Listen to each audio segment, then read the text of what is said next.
زعماء الأصنام الحمد لله اهتدوا وجاءوا بالأصنام لتحرق. كل حمل صنمه وجاء به.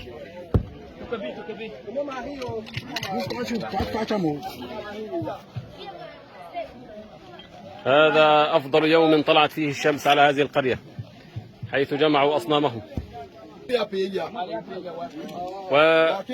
وزعماء الأصنام هؤلاء سيعيدون نطق الشهادة بعد اللقاء الخاص به.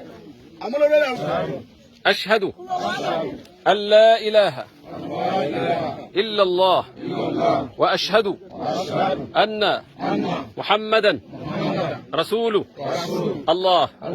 أشهد أن لا إله إلا الله وأشهد أن محمدا رسول الله. هيا اجعلهم يحرقون هذه الشياطين. الله أكبر، الله أكبر.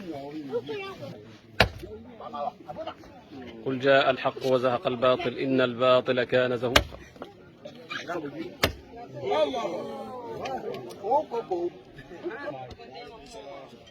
وقل جاء الحق وزهق الباطل إن الباطل كان زهوقا.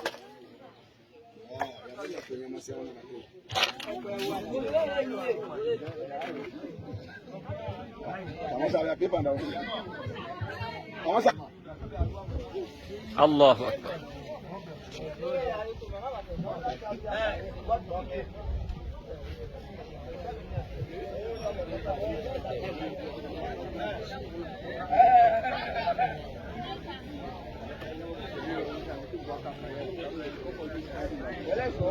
في محفل كبير تخلصت القرية الكريمة من أصنامها وأسلموا جميعا، والحمد لله رب العالمين في هذا اليوم الطيب، يوم 12 من شهر جمادى الآخرة سنة 43 و400 وألف.